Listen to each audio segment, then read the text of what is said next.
বাংলাদেশে কোটি কোটি এরকম তরুণ যুব সমাজের সদস্য আছে যারা ভোট দিতে পারে নাই।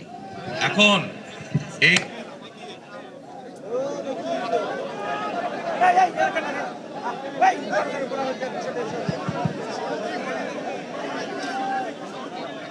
এই যে নির্বাচনটা হবে, এই নির্বাচনে মানুষ ভোট দিতে চাইছে, আমরাও চাইছি। আমরা বিএনপি, আমরা চাইছি আপনারা জনগণ ভোট দিবেন। কেন ভোট দিতে হবে? এই যে গত 15 বছর আপনারা ভোট দিতে পারেন নাই, তাই না? তাই তো বললেন, নাকি পেরেছিলেন? আমরা চাইছি আপনারা জনগণ ভোট দিবেন। কেন ভোট দিতে হবে? এই যে গত 15 বছর আপনারা ভোট দিতে পারেন নাই, তাই না? তাই তো বললেন, নাকি পেরেছিলেন? পারেন নাই। তার ফলে কি হয়েছিল? এই যে এখানে আসেন তো 4 ক্যান্ডিডেট, আমাদের 4 ক্যান্ডিডেট আসেন তো একটু, চার প্রার্থী এখানে দাঁড়ান। এই 4 জন মানুষকে চেনেন আপনারা? এই 4 জন মানুষের মধ্যে কাউকে কে চেনেন না? হাত তুলেন তো। চিনেন না? কে কে চিনেন না? না চিনেন না। আর চেনেন কারা কারা? এই 4 জনকে হাত তুলেন তো ভাই। আলহামদুলিল্লাহ, আল্লাহু আকবার, সবাইকে চেনেন। এই যে এই 4 জন মানুষকে যে আপনারা ভোট দিবেন, কোন মার্কায় ভোট দিবেন? ইনশাআল্লাহ ধানের শীষে ভোট দিবেন। কেন ভোট দিবেন? স্লোগান বন্ধ, নাহলে স্লোগান দিলে কথা বলা যাবে না। হ্যাঁ, আচ্ছা বসেন। এবার ক্যান্ডিডেট সাহেবরা বসে পড়েন। আপনারা বসে পড়েন। ধন্যবাদ। এই যে এই মানুষগুলাকে যে ভোট দিবেন, আপনারা ভোট দিয়ে যে আপনারা সংসদে পাঠাবেন। কেন পাঠাবেন? কারণ গত 15 বছর নির্বাচন নামে প্রহসন করে যারা সংসদ সদস্য হয়েছিল, তারা কি এলাকার কোনো উন্নয়নমূলক কাজ করেছে? এই রাস্তার অবস্থা দেখলেই বোঝা যায় যে এই এলাকার মানুষের চলাফেরা করতে কি কষ্ট। এই মহাসড়কের অবস্থা যদি এমন হয়, তাহলে গ্রামগঞ্জের ভিতরের সড়কের কি অবস্থা। এই রাস্তা দেখলে বোঝা যায় যে বিগত 15-16 বছর যাবত এই এলাকার স্কুলগুলোর, কলেজগুলোর কি অবস্থা, ভেঙে চুরে নষ্ট হয়ে গেছে। ঠিক এই রাস্তা দেখলে বোঝা যায় যে এই এলাকার হাসপাতালগুলোর কি অবস্থা, মানুষ সেবা পায় না। ঠিক কি ভুল না? ঠিক কথা বলেছি। তাহলে এই যে এই অবস্থার পরিবর্তন করতে হবে, তাই তো নাকি? অর্থাৎ এলাকার সমস্যা হলে এমন মানুষ থাকতে হবে যাদের কাছে আপনারা গিয়ে কথা বলতে পারেন, যাদেরকে গিয়ে আপনার সমস্যা বলতে পারবেন, যাদেরকে গিয়ে এলাকার সমস্যা বলতে পারবেন। রাস্তা নষ্ট হলে আপনার এলাকার সরকার প্রতিষ্ঠিত হওয়া দরকার, এবং জনগণের সরকার প্রতিষ্ঠিত হলেই একমাত্র জনগণের ভাগ্য পরিবর্তন হতে পারে। এবং জনগণের ভাগ্য পরিবর্তন করতে হলে আমাদের দরকার এই যে আগামী 12 তারিখে যে নির্বাচন, এই নির্বাচনে অনেকে বলে ফজরের নামাজ পড়ে গিয়ে ভোটের লাইনে দাঁড়াতে হবে।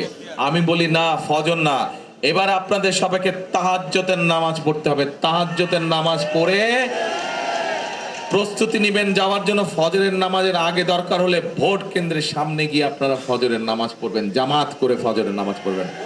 একটু আগে আমরা জামাত করলাম না এখানে? ঠিক ওইরকম ভাবে ভোট কেন্দ্রের সামনে গিয়ে ফজরের জামাত করে ফজরের নামাজ আদায় করবেন। তারপরে 7টা থেকে যখন ভোট শুরু হবে, সাথে সাথে ভোট দেওয়া শুরু করবেন আপনারা। কারণ প্রিয় ভাই বোনেরা, 15-16 প্রায় 16 বছর সময়, 16 বছরে দেশের সবকিছু ছারখার হয়ে গিয়েছে। আমরা দেখেছি আমাদের দেশের সবকিছু ছারখার হয়ে গিয়েছে। আমরা দেখেছি আমাদের প্রত্যেকটি রাষ্ট্রের প্রত্যেকটি প্রতিষ্ঠানকে নষ্ট করে দেওয়া হয়েছে। আমরা দেখেছি কিভাবে দুর্নীতির মাধ্যমে দেশ থেকে জনগণের অর্থ সম্পদ লুটপাট করে পাচার করে দেওয়া হয়েছে। এই দুর্নীতিকে যদি বন্ধ করতে হয়, তাহলে জনগণকে সজাগ হতে হবে। এই দুর্নীতিকে যদি কন্ট্রোল করতে হয়, এই দুর্নীতিকে যদি দমন করতে হয়, এই দুর্নীতি থেকে যদি, এই দুর্নীতির করাল গ্রাস থেকে যদি দেশকে রক্ষা করতে হয়, তাহলে জনগণকে এগিয়ে আসতে হবে। ঠিক? দেশটা কার? কারো ব্যক্তি সম্পত্তি? না, কার এই দেশ? জনগণের দেশ। অর্থাৎ আপনারা যারা সামনে, যে হাজার হাজার মানুষ চারিদিকে, আপনারা হচ্ছেন এই দেশের মালিক। সেই সিদ্ধান্ত আপনাদেরকে দিতে হবে। প্রিয় ভাই বোনেরা, এই যে দেখেন মঞ্চে আমার হাতের ডান দিকে কতগুলা মানুষ বসে আছে, ওই যে ক্র্যাচিন বসে আছে, দেখতে পাচ্ছেন? এরা কারা? এরা হচ্ছে গত 15 বছর ধরে যেই মানুষগুলো অত্যাচারিত হয়েছে, যেই মানুষগুলো গুম খুম করা হয়েছে, গত 2024 সালের 5ই আগস্ট যখন আন্দোলন শুরু হলো, সেই আন্দোলনে যেই মানুষগুলো রক্ত দিয়েছে, জীবন দিয়েছে, তাদের পরিবার এবং তারা সেখানে বসে আছে। এই মানুষগুলোর আত্মত্যাগের বিনিময়ে আজকে আমরা আমাদের ভোট প্রদানের সুযোগ পেয়েছি। এই সুযোগ কি নষ্ট করা যায়? এই সুযোগ যদি নষ্ট হয়ে যায় তাহলে দেশের সামনে অসম্ভব বড় বিপদ অপেক্ষা করছে। কাজেই আমাদেরকে আজকেই সজাগ হতে হবে। এই সুযোগ কি নষ্ট, ভোটের এই অধিকার যাতে, জনগণের ভোটের এই অধিকার যাতে কেউ নষ্ট করতে না পারে। প্রিয় ভাই বোনেরা, একটু আগে আমি বলেছি, আজকে আমাদের সতর্ক হতে হবে যে ভোটের এই অধিকার যাতে, জনগণের ভোটের এই অধিকার যাতে কেউ নষ্ট। মালিক জনগণ, দেখিয়ে বলেন, এইভাবে বলেন, জনগণ। ইয়েস, এই বাংলাদেশের 20 কোটি মানুষ, এই 20 কোটি জনগণ হচ্ছে এই দেশের মালিক। কাজে আপনারা যেরকম ঠিক করবেন যে কিভাবে গণতন্ত্রের পথে এই দেশ পরিচালিত হবে, ঠিক একইভাবে সঠিক লোককে নির্বাচিত করার মাধ্যমে এই দেশ থেকে যেরকম আমরা দুর্নীতি নির্মূলের চেষ্টা করব, দুর্নীতিকে, একইভাবে ন্যায় পরায়ণতার ভিত্তিতে আমাদেরকে দেশ পরিচালনা করতে হবে। কারণ যদি ন্যায় পরায়ণতার ভিত্তিতে দেশ পরিচালনা করা না যায় তাহলে যার যেটা প্রাপ্য অধিকার, সেই অধিকার থেকে সেই মানুষটি বঞ্চিত হবে। এটা কি ঠিক কাজ হবে? এটি মোটেও ঠিক কাজ হবে না।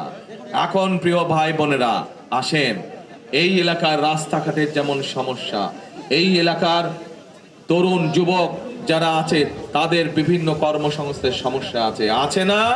বহু মানুষ, হাজার হাজার তরুণ যুবক বেকার হয়ে আছে না? এই বেকারদের জন্য আমরা কর্মসংস্থানের ব্যবস্থা করতে চাই। শুধু বেকারদের কর্মসংস্থানের ব্যবস্থা করতে চাই না, এই এলাকায় বেশ অনেকগুলো চা বাগান রয়েছে। এই চা বাগানের নারী শ্রমিক যারা আছে তাদেরকে অত্যন্ত কষ্ট করে সংসার চালাতে হয় না? ঠিক একইভাবে সেই চা বাগানের নারী শ্রমিক যারা আছে, সেই নারী শ্রমিকদের পাশাপাশি গ্রামে গঞ্জে অনেক গরিব পরিবার আছে, দুস্থ পরিবার আছে, যেই মা বোনদের সংসার পরিচালনা করতে, সংসার চালাতে কষ্ট হয়। আপনারা ইনশাল্লাহ আগামী দিনে এই 12 তারিখের নির্বাচনে আপনারা যদি ধানের শীষকে ইনশাল্লাহ জয়যুক্ত করেন তাহলে আমরা